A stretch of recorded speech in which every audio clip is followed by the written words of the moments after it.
Honda, it brought me back to when I was a kid growing up in Columbus. And some of you who were around when Honda's announcement occurred back in the 70s will relate to this. As a kid, first in my family, I was still in school in the Columbus Public Schools. But Honda gave all of us hope. I mean, it was exciting. It was an exciting time. And it was an exciting time because it was saying to us as kids in Ohio that a world-class company from far away believed in our state. And what Honda has done is transformed lives of so many people. And I can give you so many anecdotes about that. So in my old congressional district of 7 counties, 6 of those counties had at least one Honda supplier. Think about that. Honda was not located in my congressional district, but the district included Honda suppliers. John Husted tells this story that is still so etched in my brain, and there's so many like that. This story I'm about to tell you. A kid goes to a high school in Marion County. Honda's done an amazing job of reaching out to kids in middle school, talking about jobs at Honda that don't need a 4-year degree, some do. That don't need a 2-year degree, some do. A kid graduates from a Marion County High School, is taking some classes at Ramtech during high school, and has a job at Honda making $60,000 a year graduating from high school, with an opportunity to build a career at Honda. They're going to pay for his classes to get a 2-year degree, to get a 4-year degree. What a great opportunity. What a great model, quite frankly. And that's what today is all about. It's about sharing models, sharing ideas, sharing pathways, giving kids hope. Honda, as a kid, for me in high school, gave me hope. I never worked for Honda.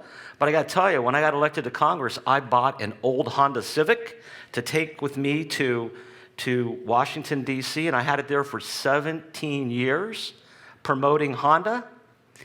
Today, kids in Ohio have the same hope. Why? Intel. So Intel and Pat Gelsinger saw in Ohio, his team, what Honda saw many years ago, what many of you've seen. And we are so fortunate today to have with us the CEO of Intel, Pat Gelsinger. So Pat is not here with us today. He's in board meetings far, far away. He's certainly the talk of the town, as is Intel. They're making an impact right now, already, 30 minutes from here.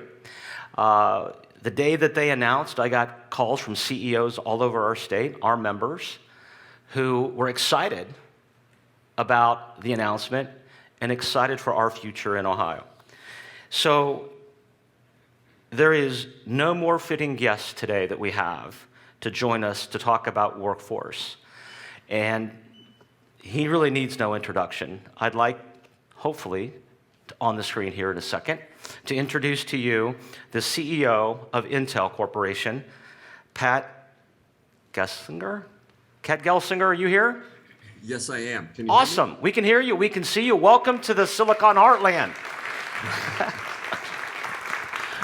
We appreciate you joining us. Thank you so much. The floor is yours. Thank you. And I did have the pleasure of being there in Ohio this weekend in the Horseshoe for the Ohio State University commencement. And what a great event it was. And thrilled to be able to join, participate, give some thoughts, and speak a little bit about our big project. And, when I was a farm kid in Pennsylvania, the state next door, you remember those neighbors on the other side of you all, I'd have never thought that I'd be at such a position like this. And, born in a farming community, Pennsylvania Dutch, I always thought I was going to be a farmer. and accidentally ended up taking a scholarship exam and touched a computer, and life changed in a dramatic way. Had the opportunity to join Intel when I was just 18 years old, and 30 years of my career spent at Intel, and helped create 14 generations of microprocessors, USB, Wi-Fi, and just had an incredible run with the company. But then, stunningly was pushed out of the company. And after 30 years was heartbreaking to me. It took me a couple of years to get over it, if you would, one of those, traumatic moments in your life and career. Spent 11 years outside of Intel, which curiously is the same amount of time that Steve Jobs spent outside of Apple. And so I came back to the company, excuse me, came back to the company, as a proven CEO, running a software company for 8 years at VMware, with new culture, experiences, but thrilled to come back to really fulfill the dream that I had many years earlier of being the CEO of this iconic company. And then having the opportunity to show up there in Ohio early this year and announce our investment plans. I'll just say, it was just such a moment. And, any new site, any new project, they're always fun, celebratory, but this was different. And with Governor DeWine, Jobs Ohio, it was just incredible that we had this outpouring. And when we said the Rust Belt is dead and the Silicon Heartland is born, it was just touching a chord inside of the nation, and certainly inside of the region, that I would have never expected. And the opportunity to really push that forward there in the state. And this is our first major new manufacturing facility in 4 decades. And clearly part of my agenda is, building our manufacturing capacity. We were behind on doing that. But this is going to be an incredible location. And the initial investment is $20 billion, but we plan to grow well past that. And at full build out, we can envision this being 100 billion over the decade, and really becoming this mega site.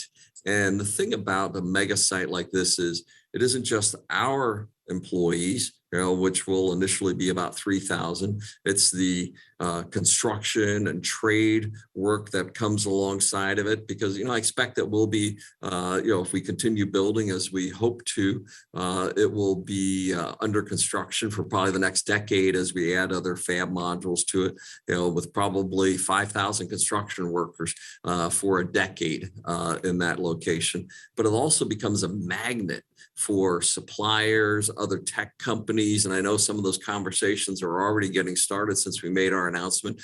There's enthusiasm from many other companies saying, oh, what's going on in Ohio? We have to support Intel and show up for this. But, it's also making sure that we have the workforce of the future as well.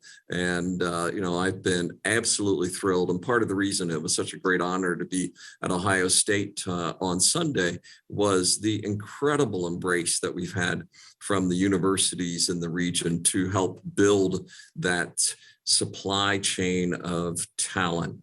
And for that, we've made announcements of, $100 million partnership with NSF to invest in that. But, President Johnson, taking an initiative with the other universities, community colleges in the area, building the STEM workforce of the future.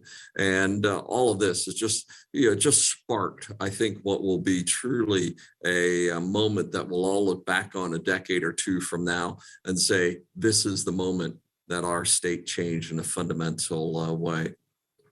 But this is a critical period, not just for Ohio, but for our nation. And we've seen the incredible impact that the chip shortage has had on economics and industries in numerous areas, and the auto shortages and the supply chain implications for healthcare, defense, and others. Semiconductors are the underlayment. Everything digital, and every aspect of human existence is becoming more digital. everything runs on semiconductors. But unfortunately, even though we invented this industry, we've allowed it to migrate to Asia, and almost all of our semiconductors today are built in Asia. So it isn't just that we have an agenda to build in Ohio, we have an agenda to rebuild the entire US semiconductor manufacturing sector. And this is why the CHIPS Act that is in Congress today is so critical. In fact, today, there's a version passed in the Senate in July of last year, a version passed in the House in February of this year. Today is the first day of the conference process to bring those bills together. And I would certainly ask that everyone who's attending here today, that you make sure your representatives are fully 100% behind getting this bill done, not just being passive about it, but being aggressively driving to get it done.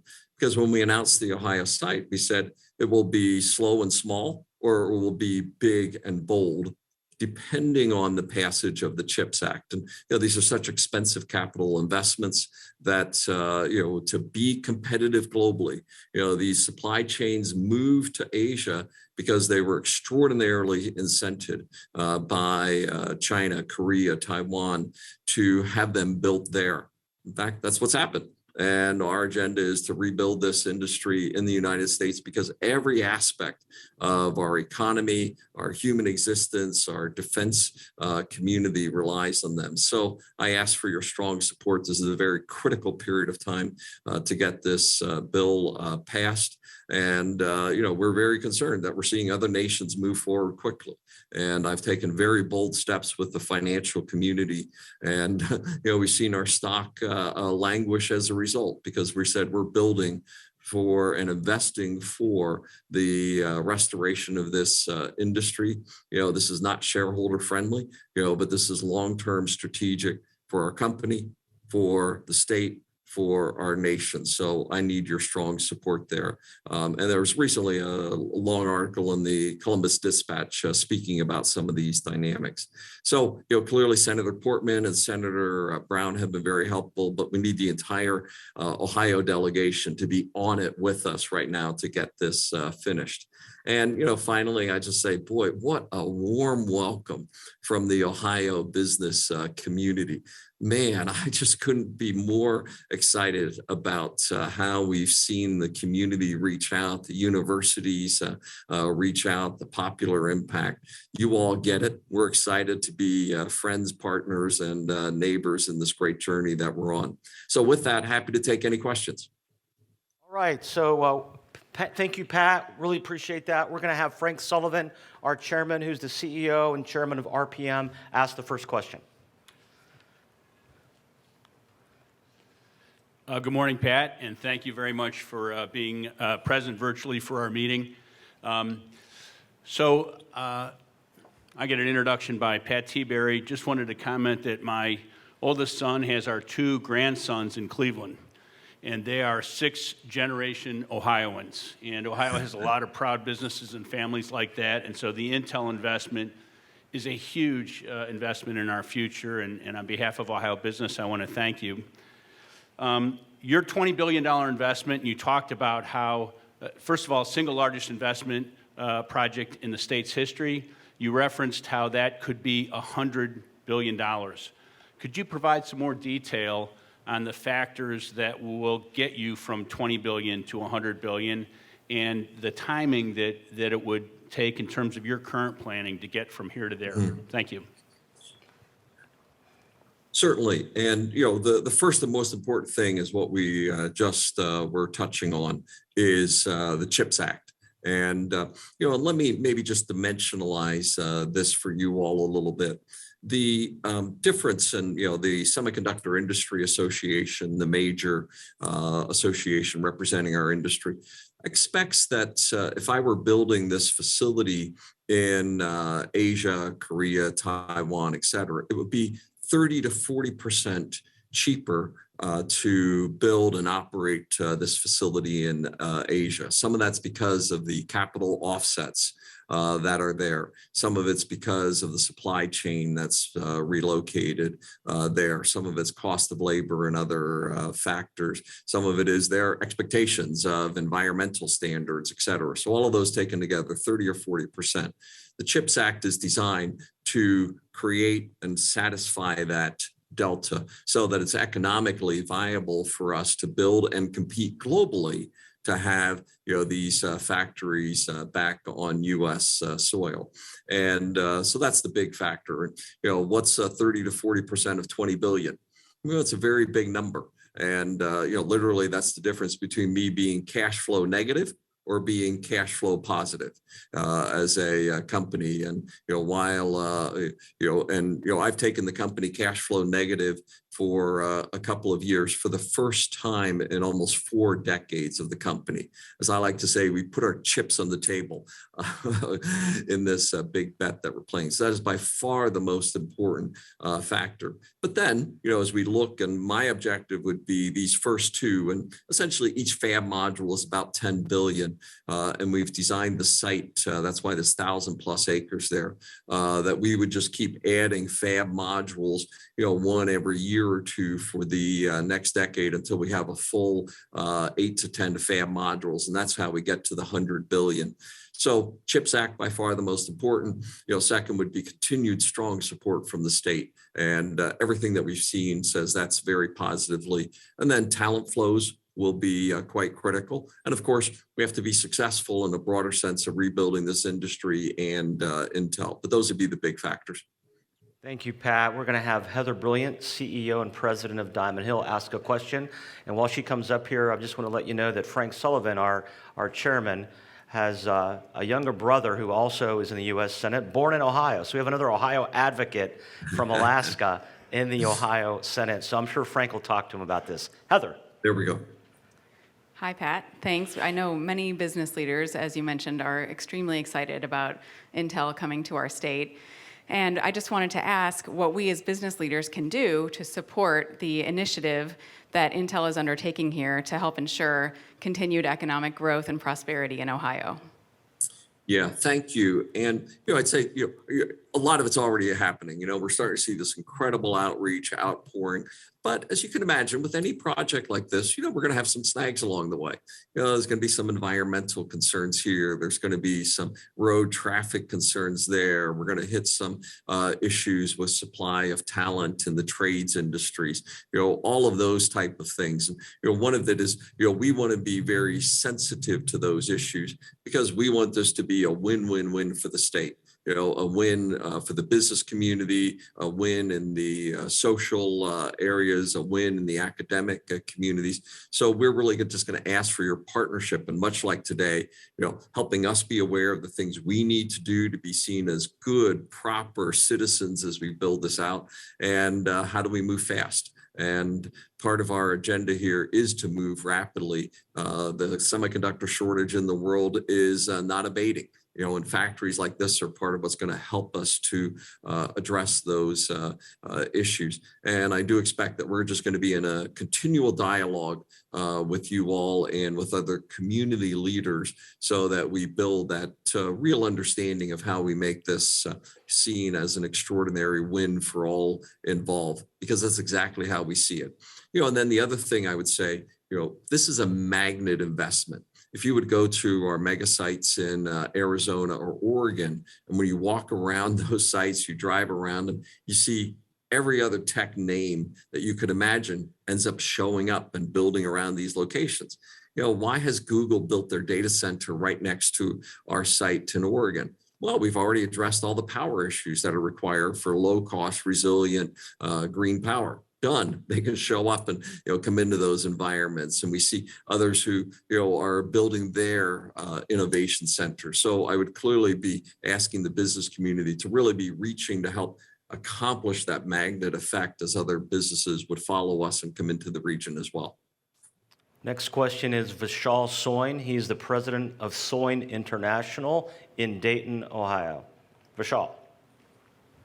Yeah, thank you, Pat. Good morning. And as Pat Tiberi said, I'm from Dayton, Ohio, which is in southwest Ohio. So my question really is, when the announcement came out, the reaction from the state was a bit mixed, with some seeing it as a win really for Central Ohio. Now, you and the governor both have said that it's really a win for the state. Can you please expand a little bit on the impact the investment is going to have on the overall state and more broadly even the Midwest region? Thank you. Yeah, and I do, we would hope that this is seen in the broadest context, truly as a win for the region, the state, in addition to Licking County proper. And, when we think about, when you think about high-tech companies today and what's going on, clearly I'll say, we see there's been a lot of business innovation in the coasts, right? Technology innovation in the West, a lot of the business political leadership in the East. And, some of the investments, we've seen some of them happening in the South and Texas and Arizona, but largely the middle of the country has been devoid of those leadership, and even having auto industry, other manufacturing industries. It's sort of like all the action was on the perimeter and none of it was in the center. And that's why part of why I believe this idea of the Silicon Heartland has had such resonance so broadly across the community. Now, as we get this spark underway in Licking County, I certainly hope, hey, I want to see projects emerge across the region like this. And, whether that be in Dayton, whether that be over in adjacent states and Indiana and up into Illinois and Michigan. But I do think this idea of how do we bring back renovation, innovation, manufacturing in a broad sense. We're also at a very, probably a unique moment in the last 4 to 5 decades where, there is, I'll say, a belief in this rebalancing of global supply chains. One of the phrases I've used is our supply chains need to move from just in time to just in case. And, the idea that we need resilience, we do need reshoring, not just in the fabs, but in the entire IT supply chain and other supplies as well. And we saw that with PPE and, what we were doing in the medical industry. So for 4 to 5 decades, we've seen supply chains and manufacturing largely drifting to Asia, getting critical mass, highly cost optimized at that point. And all of a sudden we're waking up and saying, oh my gosh, what's going on? How do we let that happen? And now this focus on resilience and rebalancing of supply chain. Furthermore, what's going on in China, I call it the China COVID cul-de-sac. Shanghai, the ports are shut down. I have to move my supply chain, whether I want to or not. Any IT company is facing this. So I think we're seeing the shift in supply chains broadly. And I would certainly hope that just like we saw this aggressive embrace with us and what we wanted to do in Jobs Ohio, that I would see those things happening across supply chains. This is a unique moment in history for our supply, our manufacturing to be reestablished on American soil. And I think given the heritage of the Midwest and Ohio in particular around manufacturing prowess, I think this is a moment in history that if seized well, right, will set an arc for investment, manufacturing, supply chains that will literally last for decades. China is deciding to separate itself from the world, right? That creates a big opportunity for those other countries in Asia, but more importantly in US and in Europe. Thank you, Pat. You have time for one more question? Yes, I do. Yes. So the guy who's making sure you get all the power you need is our past chairman, the CEO of American Electric Power, Nick Akins, has the final question today. Hey, Pat. I guess you can hear me now. Okay. Yeah. Hey, Pat. Yeah. I'm glad to hear you didn't mention electric service as one of your challenges at this point. So, Well, hey, just to jump on that for a moment, when I was talking to Governor Abbott and Senator Cornyn about Texas, I sort of said, hey, I need good, reliable power. I'm not sure Texas has any reputation here anymore. well, we're down there too. So, Oh. but you were in part of the state that we don't have generation, so I can explain that to you later if you want to hear about it.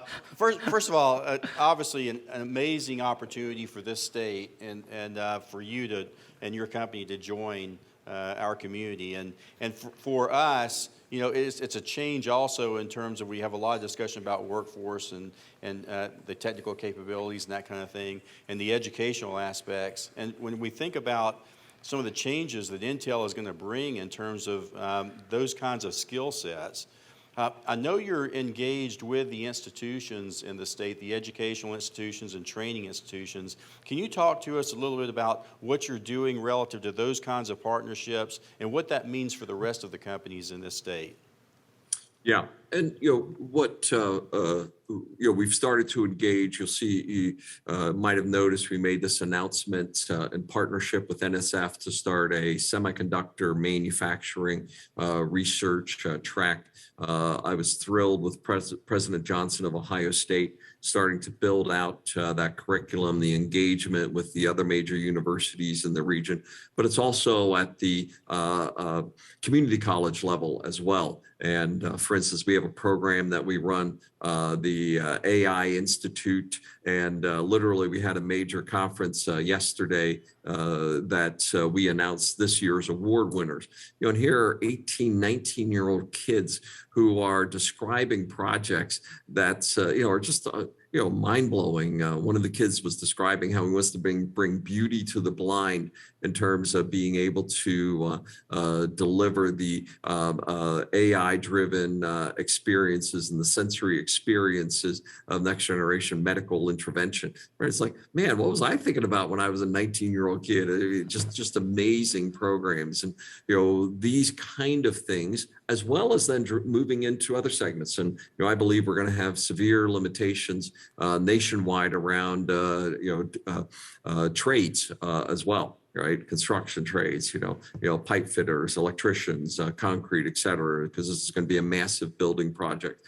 So I see it across the job spectrum that we need to take a holistic approach, from the highest end research PhDs, through engineering, through technicians, and we do a lot of work as well with training of technicians, but also into the military community. And I know there's quite a number of military bases around the state. We just love veterans coming into our factories, and then a lot of trade. So I see it across that spectrum. We're sort of ready to do our part, but I do think this is one area, that the audience there today and the business community, there probably is a coming together to think about that, because I want every Ohio mother and grandmother telling their bright kids, come on home, right? We have the best jobs, the best educational opportunity, and, this resurgence of talent into the middle of the nation. And I do think that the educational training opportunities around that are going to be paramount for that to be fully realized.